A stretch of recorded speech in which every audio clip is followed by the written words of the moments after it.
everybody! Today we are going to be making felt pouches. Okay, real quick I'm going to show you some examples of different kinds of felt pouches and then we're going to make our own.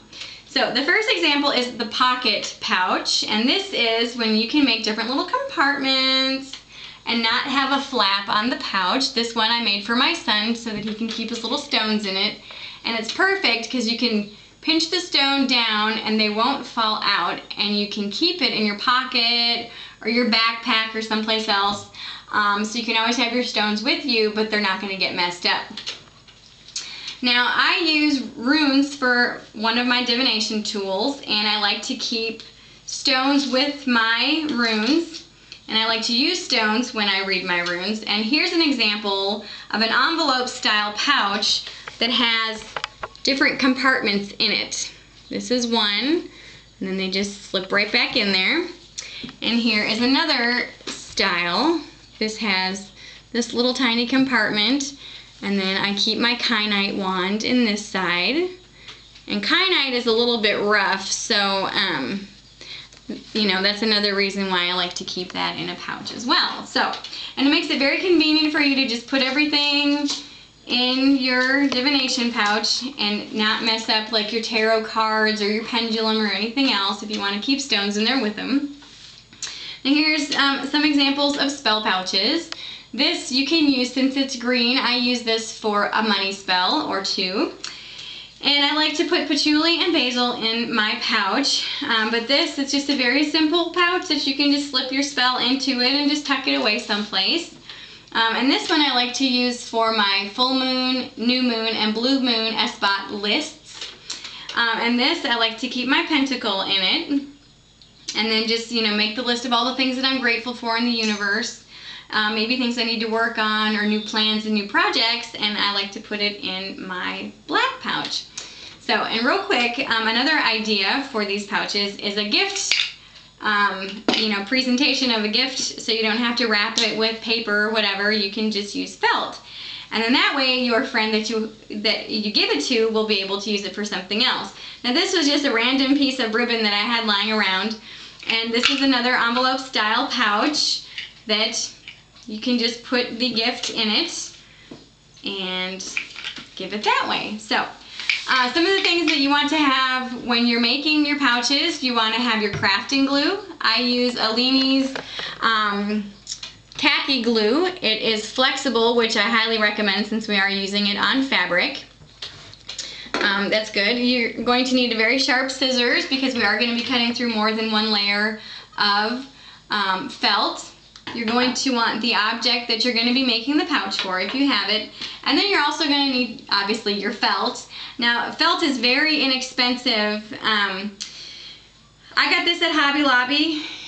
Usually it's $5 for $1 or $4 for $1. And you want to take into account what you're going to use the pouch for, if it's for a spell purpose or if it's just for a random, you know, pouch for gift giving or whatever. And something else that I always have with me is my working candle, which I like to use to open up sacred space and use when I'm doing any kind of crafting thing. So anyway, so we're going to use yellow today. I'm going to be making my son a pouch for his seeing stone or his holy stone. We got this in the Illinois River. And so this isn't going to be a very big pouch, but it's going to be very special, of course. So you're going to want to leave about a ½ inch of space around both side edges of the pouch and the stone. Sorry, drawing a blank for a minute there. Anyway, so you want to take the object and put it on the felt, sort of, you know, where it would be in the middle. Okay, and then you want to fold over, and this is going to be the lip of it. And then you can scoot the object over, and you want to put about a finger width away. And so this is where we're going to cut the pouch. And like I said, you're going to need a really sharp scissors because obviously you're going to be cutting through more than one layer of felt. So we'll cut this, and we'll set this aside over there. And then, oh, I forgot my wax paper. Hold on, let me grab some. So you're going to want to keep wax paper around. Just a minute.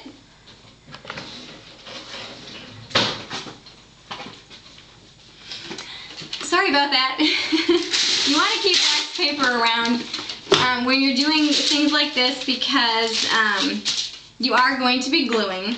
Okay, so you want to take the stone and just double check and see that that there's enough space for the object, which there is.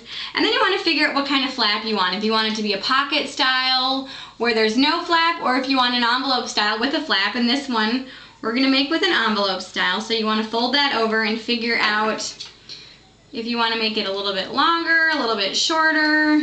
And I'll show you what I'm doing here in just a second. So we'll do that. And I'll make a little bit of a design. I'll just cut the corners so that they're not pointed.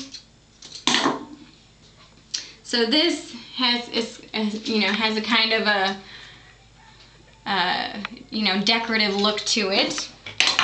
So now you'll set the object aside, and I'll clean up this corner a little bit. Okay. And then, so you want to, when you've got your pouch that you're ready to glue, I'm not a very straight cutter.